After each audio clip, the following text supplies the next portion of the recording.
Hello दोस्तों, आज की कहानी का नाम है पंच परमेश्वर। चलिए कहानी का वाचन प्रारंभ करते हैं। जुम्मन शेख और अलगू चौधरी में गाढ़ी मित्रता थी। साझे में खेती होती थी, कुछ लेन देन में भी साझा था। एक को दूसरे पर अटल विश्वास था। जुम्मन जब हज करने गए थे तब अपना घर अलगू को सौंप गए थे, और अलगू जब कभी बाहर जाते तो जुम्मन पर अपना घर छोड़ देते थे। उनमें न खाना पानी का व्यवहार था, न धर्म का नाता, केवल विचार मिलते थे। मित्रता का मूल मंत्र भी यही है। इस मित्रता का जन्म उसी समय हुआ जब दोनों मित्र बालक ही थे और जुम्मन के पूज्य पिता जुमराती उन्हें शिक्षा प्रदान करते थे। अलगू ने गुरु जी की बहुत सेवा की थी, खूब प्याले धोए। उनका हुक्का एक क्षण के लिए भी विश्राम न लेने पाता था, क्योंकि प्रत्येक चिलम अलगू को आध घंटे तक किताबों से अलग कर देती थी। अलगू के पिता पुराने विचारों के मनुष्य थे। उन्हें शिक्षा की अपेक्षा गुरु की सेवा शुश्रूषा पर अधिक विश्वास था। वह कहते थे कि विद्या पढ़ने से नहीं आती, जो कुछ होता है गुरु के आशीर्वाद से। बस गुरु जी की कृपा दृष्टि चाहिए। अतएव यदि अलगू पर जुमराती शेख के आशीर्वाद अथवा सत्संग का कुछ फल न हुआ तो यह मानकर संतोष कर लेना कि विद्योपार्जन में मैंने यथाशक्ति कोई बात उठा नहीं रखी। विद्या उसके भाग्य ही में न थी तो कैसे आती। मगर जुमराती शेख स्वयं आशीर्वाद के कायल न थे। उन्हें अपने सोटे पर अधिक भरोसा था और उसी सोटे के प्रताप से आज पास के गांवों में जुम्मन की पूजा होती थी। उनके लिखे हुए रेहननामे या बैनामे पर कचहरी का मुहर्रिर भी कदम न उठा सकता था। हल्के का डाकिया, कांस्टेबल और तहसील का चपरासी सब उनकी कृपा की आकांक्षा रखते थे। अतएव अलगू का मान उनके धन के कारण था, तो जुम्मन शेख अपनी अनमोल विद्या से ही सबके आदर पात्र बने थे। जुम्मन शेख की एक बूढ़ी खाला थी। उसके पास कुछ थोड़ी सी मिल्कियत थी, परंतु उसके निकट संबंधियों में कोई न था। जुम्मन ने लंबे चौड़े वादे करके वह मिल्कियत अपने नाम लिखवा ली थी। जब तक दानपत्र की रजिस्ट्री न हुई थी तब तक खाला जान का खूब आदर सत्कार किया गया। उन्हें खूब स्वादिष्ट पदार्थ खिलाए गए। हलवे पुलाव की वर्षा सी की गई, पर रजिस्ट्री की मोहर ने इन खातिरदारियों पर भी मानो मोहर लगा दी। जुम्मन की पत्नी करीमन रोटियों के साथ कड़वी बातों के कुछ तेज तीखे सालन भी देने लगी। जुम्मन शेख भी निठुर हो गए। अब बेचारी खाला जान को प्रायः नित्य ही ऐसी बातें सुननी पड़ती थी। बुढ़िया न जाने कब तक जिएगी। 2-3 बीघे ऊसर क्या दे दिया, मानो मोल ले लिया है। बघारी दाल के बिना रोटियां नहीं उतरती। जितना रुपया इसके पेट में झोंक चुके उतने से तो अब तक गांव मोल ले लेते। कुछ दिन खाला जान ने सुना और सहा, पर जब न सहा गया तब जुम्मन से शिकायत की। जुम्मन ने स्थानीय कर्मचारी गृहस्वामी के प्रबंध में दखल देना उचित न समझा। कुछ दिन तक और यूं ही रो धोकर काम चलता रहा। अंत में एक दिन खाला ने जुम्मन से कहा, बेटा, तुम्हारे साथ मेरा निर्वाह न होगा। तुम मुझे रुपये दे दिया करो, मैं अपना पका खा लूंगी। जुम्मन ने धृष्टता के साथ उत्तर दिया, रुपये क्या यहाँ फलते हैं?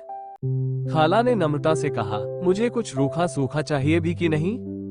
जुम्मन ने गंभीर स्वर से जवाब दिया, तो कोई यह थोड़े ही समझा था कि तू मौत से लड़कर आई हो। खाला बिगड़ गई। उन्होंने पंचायत करने की धमकी दी। जुम्मन हंसे, जिस तरह कोई शिकारी हिरन को जाली की तरफ जाते देखकर मन ही मन हंसता है। वो बोले, हाँ जरूर पंचायत करो, फैसला हो जाए। मुझे भी यह रात दिन की खटखट पसंद नहीं। पंचायत में किसकी जीत होगी इस विषय में जुम्मन को कुछ भी संदेह न था। आसपास के गांवों में ऐसा कौन था उसके अनुग्रहों का ऋणी न हो? ऐसा कौन था जो उसको शत्रु बनाने का साहस कर सके? किसमें इतना बल था जो उसका सामना कर सके? आसमान के फरिश्ते तो पंचायत करने आवेंगे ही नहीं। इसके बाद कई दिन तक बूढ़ी खाला हाथ में एक लकड़ी लिए आसपास के गांवों में दौड़ती रही। कमर झुककर कमान हो गई थी। एक एक पग चलना दूभर था, मगर बात आ पड़ी थी। उसका निर्णय करना जरूरी था। बिल्ला ही कोई भला आदमी होगा जिसके सामने बुढ़िया ने दुख के आंसू न बहाए हों। किसी ने तो यूं ही ऊपरी मन से हुआ करके टाल दिया, और किसी ने इस अन्याय पर जमाने को गालियां दी। कहा, कब्र में पांव लटके हुए हैं, आज मरे कल दूसरा दिन, पर हवस नहीं मानती। अब तुम्हें क्या चाहिए? रोटी खाओ और अल्लाह का नाम लो। तुम्हें अब खेती बाड़ी से क्या काम है? कुछ ऐसे सज्जन भी थे जिन्हें हास्य रस के रसास्वादन का अच्छा अवसर मिला। झुकी हुई कमर, पोपला मुंह, सनके से बाल, इतनी सामग्री एकत्र हो तब हंसी क्यों ना आवे। ऐसे न्यायप्रिय, दयालु, दीन वत्सल पुरुष बहुत कम थे जिन्होंने इस अबला के दुखड़े को गौर से सुना हो और उसको सांत्वना दी हो। चारों ओर से घूम घाम कर बेचारी अलगू चौधरी के पास आई, लाठी पटक दी और दम लेकर बोली, बेटा तुम भी दम भर के लिए मेरी पंचायत में चले आना। अलगू, मुझे बुलाकर क्या करोगी? कई गांव के आदमी तो आवेंगे ही। खाला, अपनी विपत तो सबके आगे रो आई, अब आने न आने का अख्तियार उनको है। अलगू, यो आने को आ जाऊंगा मगर पंचायत में मुंह न खोलूंगा। खाला, क्यों बेटा? अलगू, अब इसका क्या जवाब दूं? अपनी खुशी। जुम्मन मेरा पुराना मित्र है, उससे बिगाड़ नहीं कर सकता। खाला, बेटा क्या बिगाड़ के डर से ईमान की बात न कहोगे? हमारे सोए हुए धर्म ज्ञान की सारी संपत्ति लुट जाए तो उसे खबर नहीं होता, परंतु ललकार सुनकर वह सचेत हो जाता है, फिर उसे कोई जीत नहीं सकता। अलगू इस सवाल का कोई उत्तर न दे सका, पर उसके हृदय में ये शब्द गूंज रहे थे, क्या बिगाड़ के डर से ईमान की बात न कहोगे? संध्या समय एक पेड़ के नीचे पंचायत बैठी। शेख जुम्मन ने पहले से ही फर्श बिछा रखा था। उन्होंने पान, इलायची, हुक्के, तंबाकू आदि का प्रबंध भी किया था। हाँ, वो स्वयं अलबत्ता अलगू चौधरी के साथ जरा दूर पर बैठे हुए थे। जब पंचायत में कोई आ जाता था तब दबे हुए सलाम से उसका स्वागत करते थे। जब सूर्य अस्त हो गया और चिड़ियों की कलरव युक्त पंचायत पेड़ों पर बैठी, तब यहाँ भी पंचायत शुरू हुई। फर्श की एक एक अंगुल जमीन भर गई, पर अधिकांश दर्शक ही थे। निमंत्रित महाशयों में से केवल वे ही लोग पधारे थे जिन्हें जुम्मन से अपनी कुछ कसर निकालनी थी। एक कोने में आग सुलग रही थी, नाय ताबड़तोड़ चिलम भर रहा था। ये निर्णय करना असंभव था कि सुलगते हुए उपलों से अधिक धुआं निकलता था या चिलम के दमों से। लड़के इधर उधर दौड़ रहे थे, कोई आपस में गाली गलौज करते और कोई रोते थे। चारों तरफ कोलाहल मच रहा था। गांव के कुत्ते इस जमाव को भोज समझकर झुंड के झुंड जमा हो गए थे। पंच लोग बैठ गए तो बूढ़ी खाला ने उनसे विनती की, पंचों, आज 3 साल हुए मैंने अपनी सारी जायदाद अपने भांजे जुम्मन के नाम लिख दी थी। इसे आप लोग जानते ही होंगे। जुम्मन ने मुझे ताहयात रोटी कपड़ा देना कबूल किया। साल भर तो मैंने इसके साथ रो धोकर काटा, पर अब रात दिन का रोना नहीं सहा जाता। मुझे न पेट की रोटी मिलती है न तन का कपड़ा। बेकस बेवा हूँ, कचहरी दरबार नहीं कर सकती। तुम्हारे सिवा और किसको अपना दुख सुनाऊं? तुम लोग जो राह निकाल दो उसी राह पर चलूं। अगर मुझ में कोई ऐब देखो तो मेरे मुंह पर थप्पड़ मारो। जुम्मन में बुराई देखो तो उसे समझाओ क्यों एक बेकस की आह लेता है। मैं पंचों का हुक्म सिर माथे पर चढ़ाऊंगी। रामधन मिश्र, जिनके कई असामियों को जुम्मन ने अपने गांव में बसा लिया था, बोले, जुम्मन मियाँ किसे पंच बदते हो? अभी से इसका निपटारा कर लो, फिर जो कुछ पंच कहेंगे वही मानना पड़ेगा। जुम्मन को इस समय सदस्यों में विशेषकर वे ही लोग दीख पड़े जिनसे किसी न किसी कारण उनका वैमनस्य था। जुम्मन बोले, पंचों का हुक्म अल्लाह का हुक्म है। खालाजान जिसे चाहे उसे बदे, मुझे कोई उज नहीं। खाला ने चिल्लाकर कहा, अरे अल्लाह के बंदे, पंचों का नाम क्यों नहीं बता देता? कुछ मुझे भी तो मालूम हो। जुम्मन ने क्रोध से कहा, इस वक्त मेरा मुंह न खुलवाओ, तुम्हारी बन पड़ी है, जिसे चाहो पंच बदो। खालाजान जुम्मन के आक्षेप को समझ गई। वह बोली, बेटा खुदा से डरो, पंच न किसी के दोस्त होते हैं न किसी के दुश्मन। कैसी बात कहते हो? और तुम्हारा किसी पर विश्वास न हो तो जाने दो। अलगू चौधरी को तो मानते हो, लो मैं उन्हीं को सरपंच बदती हूँ। जुम्मन शेख आनंद से फूल उठे, परंतु भावों को छिपा कर बोले, अलगू ही सही, मेरे लिए जैसे रामधन वैसे अलगू। अलगू इस झमेले में फंसना नहीं चाहते थे। वे कन्नी काटने लगे, बोले, खाला तुम जानती हो कि मेरी जुम्मन से गाढ़ी दोस्ती है। खाला ने गंभीर स्वर में कहा, बेटा दोस्ती के लिए कोई अपना ईमान नहीं बेचता। पंच के दिल में खुदा बसता है। पंचों के मुंह से जो बात निकलती है वो खुदा की तरफ से निकलती है। अलगू चौधरी सरपंच हुए। रामधन मिश्र और जुम्मन के दूसरे विरोधियों ने बुढ़िया को मन में बहुत कोसा। अलगू चौधरी बोले, शेख जुम्मन, हम और तुम पुराने दोस्त हैं। जब काम पड़ा तुमने हमारी मदद की है और हम भी जो कुछ बन पड़ा तुम्हारी सेवा करते रहे हैं, मगर इस समय तुम और बूढ़ी खाला दोनों हमारी निगाह में बराबर हो। तुमको पंचों से जो कुछ अर्ज करनी हो करो। जुम्मन को पूरा विश्वास था कि अब बाजी मेरी है। अलगू ये सब दिखावे की बातें कर रहा है। अतएव शांत चित होकर बोले, पंचो, 3 साल हुए खाला जान ने अपनी जायदाद मेरे नाम हिब्बा कर दी थी। मैंने उन्हें ताहयात खाना कपड़ा देना कबूल किया था। खुदा गवाह है, आज तक मैंने खाला जान को कोई तकलीफ नहीं दी। मैं उन्हें अपनी माँ के समान समझता हूँ। उनकी खिदमत करना मेरा फर्ज है। मगर औरतों में जरा अनबन रहती है, उसमें मेरा क्या बस है। खालाजान मुझसे माहवार खर्च अलग मांगती है। जायदाद जितनी है वह पंचों से छिपी नहीं। उससे इतना मुनाफा नहीं होता है कि माहवार खर्च दे सकूं। इसके अलावा हिब्बा नामे में माहवार खर्च का कोई जिक्र नहीं तो मैं भूलकर भी इस झमेले में न पड़ता। बस मुझे यही कहना है। आइंदा पंचों का अख्तियार है, जो फैसला चाहे करे। अलगू चौधरी को हमेशा कचहरी से काम पड़ता था, अतएव वह पूरा कानूनी आदमी था। उसने जुम्मन से जिरह शुरू की। एक एक प्रश्न जुम्मन के हृदय पर हथौड़े की चोट की तरह पड़ता था। रामधन मिश्र इन प्रश्नों पर मुग्ध हुए जाते थे। जुम्मन चकित थे कि अलगू को क्या हो गया। अभी यह अलगू मेरे साथ बैठा हुआ कैसी कैसी बातें कर रहा था। इतनी ही देर में ऐसी कायापलट हो गई कि मेरी जड़ खोदने पर तुला हुआ है। न मालूम कब की कसर यह निकाल रहा है। क्या इतने दिनों की दोस्ती कुछ भी काम न आवेगी। जुम्मन शेख तो इसी संकल्प विकल्प में पड़े हुए थे कि इतने में अलगू ने फैसला सुनाया। जुम्मन शेख, पंचों ने इस मामले पर विचार किया। उन्हें यह नीति संगत मालूम होता है कि खालाजान को माहवार खर्च दिया जाए। हमारा विचार है कि खाला की जायदाद से इतना मुनाफा अवश्य होता है कि माहवार खर्च दिया जा सके। बस यही हमारा फैसला है। अगर जुम्मन को खर्च देना मंजूर न हो तो हिब्बा नामा रद्द समझा जाए। ये फैसला सुनते ही जुम्मन सन्नाटे में आ गए। जो अपना मित्र हो वह शत्रु का व्यवहार करे और गले पर छुरी फेरे, इससे समय के हेरफेर के सिवा और क्या कहें। जिस पर पूरा भरोसा था उसने समय पड़ने पर धोखा दिया। ऐसे ही अवसरों पर झूठे सच्चे मित्रों की परीक्षा की जाती है। यही कलियुग की दोस्ती है।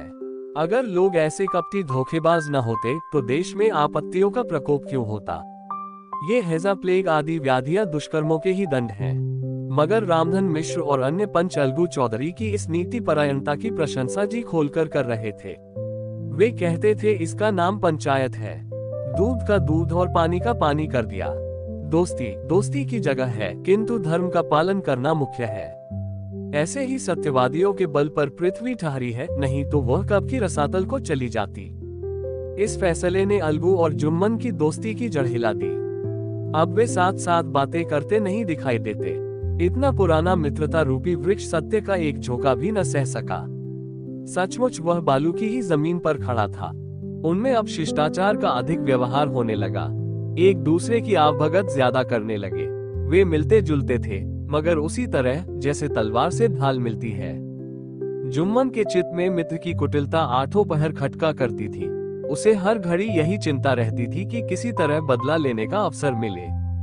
अच्छे कामों की सिद्धि में बड़ी देर लगती है, पर बुरे कामों की सिद्धि में ये बात नहीं होती। जुम्मन को भी बदला लेने का अवसर जल्द ही मिल गया।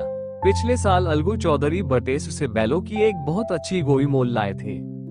बैल पछाही जाति के सुंदर बड़े बड़े सींगों वाले थे। महीनों तक आसपास के गांव के लोग दर्शन करते रहे। दैव योग से जुम्मन की पंचायत के 1 महीने के बाद इस जोड़ी का एक बैल मर गया। जुम्मन ने दोस्तों से कहा, ये दगाबाजी की सजा है। इंसान सब भले ही कर जाए, पर खुदा नेक व बद सब देखता है। अलगू को संदेह हुआ कि जुम्मन ने बैल को विष दिला दिया है। चौधराइन ने भी जुम्मन पर ही इस दुर्घटना का दोषारोपण किया। उसने कहा, जुम्मन ने कुछ कर करा दिया है। चौधराइन और करीमन में इस विषय पर एक दिन खूब ही वाद विवाद हुआ। दोनों देवियों ने शब्द बाहुल्य की नदी बहा दी। व्यंग्य, वक्रोक्ति, अन्योक्ति और उपमा आदि अलंकारों में बातें हुई। जुम्मन ने किसी तरह शांति स्थापित की। उन्होंने अपनी पत्नी को डांट डपट कर समझा दिया। वह उसे उस रणभूमि से हटा भी ले गए। उधर अलगू चौधरी ने समझाने बुझाने का काम अपने तर्कपूर्ण सोटे से लिया। अब अकेला बैल किस काम का। उसका जोड़ बहुत ढूंढा गया, पर न मिला। निदान ये सलाह ठहरी कि इसे बेच डालना चाहिए। गांव में एक समझू साहू थे, वह इक्का गाड़ी हाँकते थे। गांव के गुड़ घी लादकर मंडी ले जाते, मंडी से तेल नमक भर लाते और गांव में बेचते। इस बैल पर उनका मन लहराया। उन्होंने सोचा, ये बैल हाथ लगे तो दिन भर में बेखट के 3 खेप हो। आजकल तो एक ही खेप में लाले पड़े रहते हैं। बैल देखा, गाड़ी में दौड़ाया, बाल भौरी की पहचान कराई, मोल तोल किया और उसे लाकर द्वार पर बांध ही दिया। 1 महीने में दाम चुकाने का वादा ठहरा। चौधरी को भी गर्ज थी ही, घाटे की परवाह न की। समझू साहू ने नया बैल पाया तो लगे उसे रगड़ने। वो दिन में 3-3, 4-4 खेपे करने लगे। न चारे की फिक्र थी न पानी की, बस खेपों से काम था। मंडी ले गए, वहां कुछ सूखा भूसा सामने डाल दिया। बेचारा जानवर अभी दम भी न लेने पाया था कि फिर जोत दिया।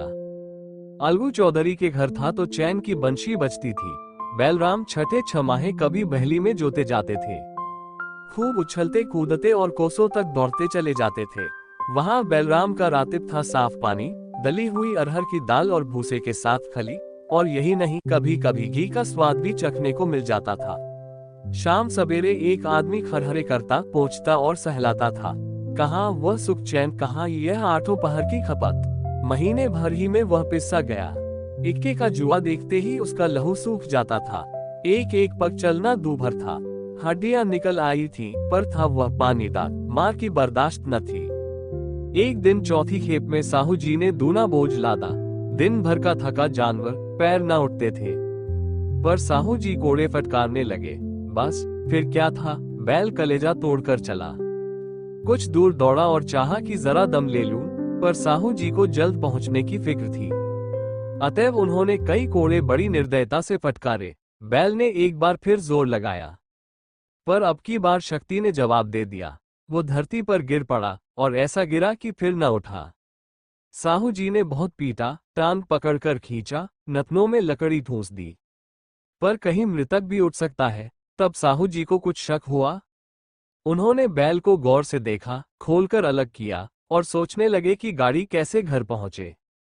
बहुत चीखे चिल्लाए, पर देहात का रास्ता बच्चों की आंख की तरह सांझ होते ही बंद हो जाता है। कोई नजर न आया, आसपास कोई गांव भी न था। मारे क्रोध के उन्होंने मरे हुए बैल पर और दुर्रे लगाए और कोसने लगे, अभागे, तुझे मरना ही था तो घर पहुंचकर मरता, ससुरा बीच रास्ते ही में मर रहा। अब गाड़ी कौन खींचे। इस तरह साहू जी खूब जले भुने। कई बोरे गुड़ और कई पीपे घी उन्होंने बेचे थे। 200-250 रुपए कमर में बंधे थे। इसके सिवा गाड़ी पर कई बोरे नमक के थे, अतएव छोड़कर जा भी न सकते थे। लाचार बेचारे गाड़ी पर ही लेट गए, वहीं रत जगह करने की ठान ली।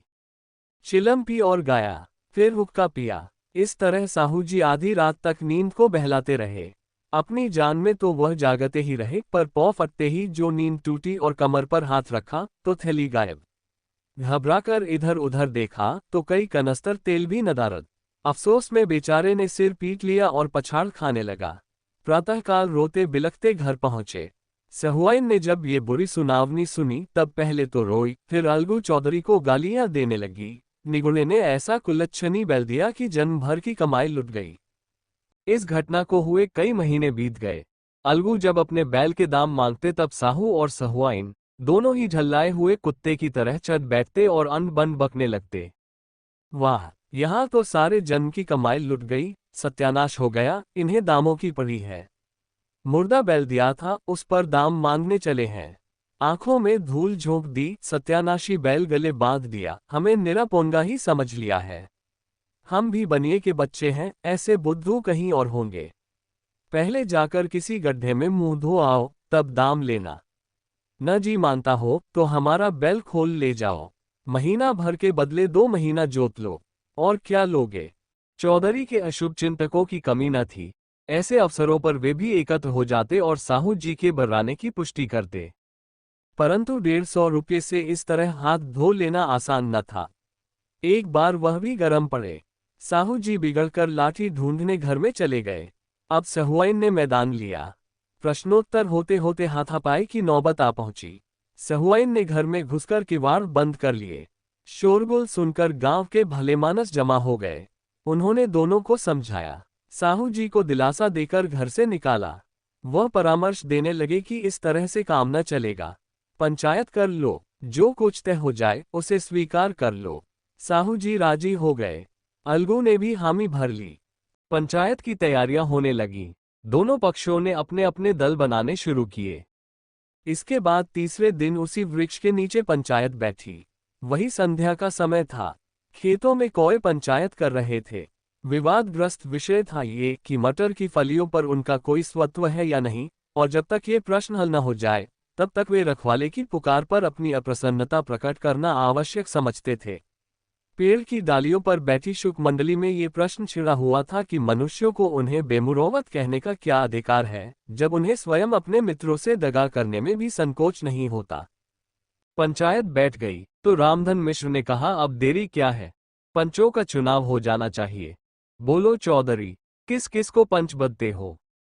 अलगू ने दीन भाव से कहा, समझू साहू ही चुन ले। समझू खड़े हुए और कड़क कर बोले, मेरी ओर से जुम्मन शेख।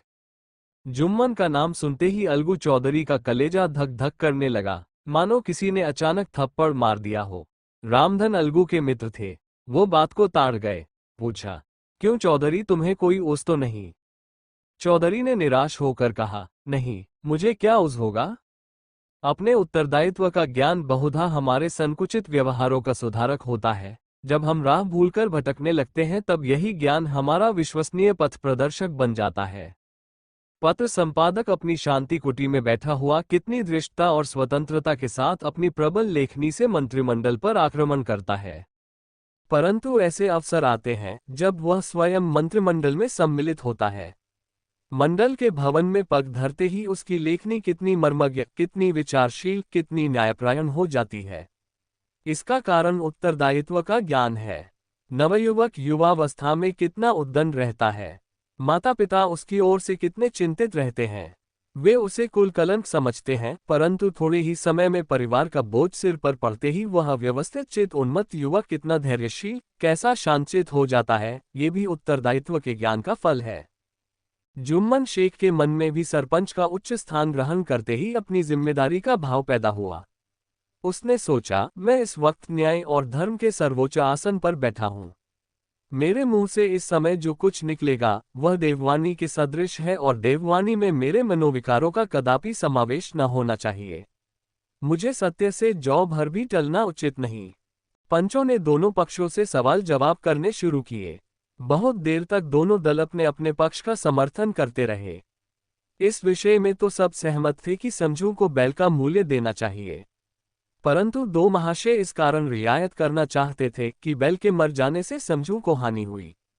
इसके प्रतिकूल दो सभ्य मूल के अतिरिक्त समझू को दंड भी देना चाहते थे, जिससे फिर किसी को पशुओं के साथ ऐसी निर्दयता करने का साहस न हो। अंत में जुम्मन ने फैसला सुनाया, अलगू चौधरी और समझू साहू, पंचों ने तुम्हारे मामले पर अच्छी तरह विचार किया। समझू को उचित है कि बैल का पूरा दाम दें। जिस वक्त उन्होंने बैल लिया उसे कोई बीमारी न थी। अगर उसी समय दाम दे दिए जाते तो आज समझू उसे फेर लेने का आग्रह न करते। बैल की मृत्यु केवल इस कारण हुई कि उससे बड़ा कठिन परिश्रम लिया गया और उसके दाने चारे का कोई अच्छा प्रबंध न किया गया। रामधन मिश्र बोले, समझू ने बैल को जानबूझकर मारा है, अतएव उसे दंड देना चाहिए। जुम्मन बोले, ये दूसरा सवाल है, हमको इससे कोई मतलब नहीं। झगड़ू साहू ने कहा, समझू के साथ कुछ रियायत होनी चाहिए। जुम्मन बोले, यह अलगू चौधरी की इच्छा पर निर्भर है, ये रियायत करे तो उनकी भलमनसी। अलगू चौधरी फूले न समाये, उठ खड़े हुए और जोर से बोले, पंच परमेश्वर की जय। इसके साथ ही चारों ओर से प्रतिध्वनि हुई, पंच परमेश्वर की जय। प्रत्येक मनुष्य जुम्मन की नीति को सराहता था। इसे कहते हैं न्याय। यह मनुष्य का काम नहीं, पंच में परमेश्वर वास करते हैं, यह उन्हीं की महिमा है। पंच के सामने खोटे को कौन खरा कह सकता है। थोड़ी देर बाद जुम्मन अलगू के पास आए और उनके गले लिपट कर बोले, भैया, जब से तुमने मेरी पंचायत की तब से मैं तुम्हारा प्राणघातक शत्रु बन गया था, पर आज मुझे ज्ञात हुआ कि पंच के पद पर बैठकर न कोई किसी का दोस्त होता है, न दुश्मन। न्याय के सिवा उससे और कुछ नहीं सूझता। आज मुझे विश्वास हो गया कि पंच की जबान से खुदा बोलता है। अलगू रोने लगे। इस पानी से दोनों के दिलों का मैल धुल गया। मित्रता की मुरझाई हुई लता फिर हरी हो गई। आज की कहानी समाप्त हुई। इस कहानी से हमें ये शिक्षा मिलती है कि पंच की भूमिका निभाते समय और न्याय की गद्दी पर बैठते समय पक्षपात नहीं करना चाहिए। आशा करता हूं कि ये वीडियो आपको पसंद आई होगी। ऐसी ही स्टोरी सुनने के लिए हमारी वीडियो को लाइक, शेयर और चैनल को सब्सक्राइब जरूर करें। धन्यवाद। जय हिंद।